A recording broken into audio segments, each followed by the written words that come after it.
ครับหัวข้อต่อไปนะครับก็จะเป็นการรับคืนสินค้าจากลูกค้านะครับเรามาดูกันเลยนะครับก่อนอื่นเราขายก่อนเลยนะครับผมก็ขายก่อนขายปลีกนะครับปึ๊บยิงสินค้าสัก1ตัวนะครับ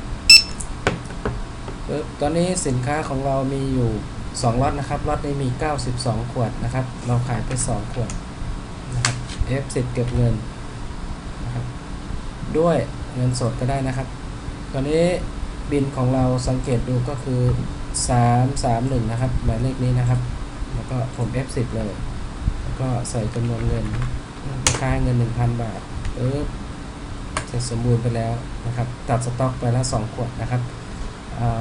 วิต้าคิวเทนเราแล้วก็รับคืนสินค้าเราปิดตรงนี้นะครับเกิดลูกค้าของมาคืนเราก็ไปที่หน้าหลักนะครับขายปลีกรับคืนสินค้าจากลูกค้าตรงนี้นะครับแล้วก็สร้างการรับคืนรายการใหม่ค้นหาดูข้อมูลนะครับถ้าหากว่า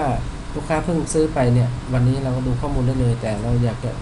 ดูวันไหนก็สามารถเลือกจากวันไหนถึงวันไหนได้นะครับอันนี้ผมดูข้อมูลเลยหรือแต่เราจะค้นหาเลขที่บินนะครับท้ายใบสลิปก็ได้นะครับแต่นี้เราเห็นบินของเราแล้วที่มาคืนขายไปวันนี้ก็คือ331นะครับผมก็เลือกบินเข้ามาอยู่ในช่องเลขที่การขายก็บันทึกนะครับพอบันทึกเสร็จปุ๊บโปรแกรมก็เปิดGood Back ขึ้นมานะครับGood ว่าสินค้า Back คืนกลับมา50ก็รหัสสำนักงานเราปี2516บินหมายเลข28นะครับสถานะตอนนี้อยู่เตรียมรายการนะครับเรามาที่เพิ่มการคืนข้างล่างนะครับจากนั้นลูกค้าซื้อไป2ขวด190โปรแกรมจะดึงราคา190สินค้าไม่ตรงความต้องการปุ๊บหัวข้อนี้โปรแกรมจะเอาของเข้าสต็อกให้นะครับถ้าสินค้าชำรุดเมื่อไหร่สินค้าก็จะไม่กลับเข้าไปในสต็อกนะครับเตรียมเปลี่ยนคืนบริษัทได้เลยนะครับอันนี้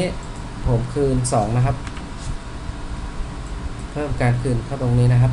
2แล้วก็เปลี่ยนสถานะข้างบนเป็นดำเนินการ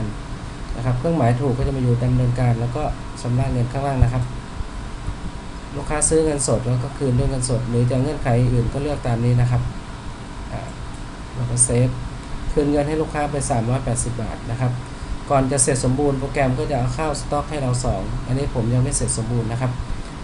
ผมกลับไปดูสต็อกก่อนสต็อกเราก็จะมี2ล็อตรวมกันเป็น9977นะครับพอเข้าไป2ก็จะเป็น9979นะครับผมก็เสร็จสมบูรณ์เลยปึ๊บ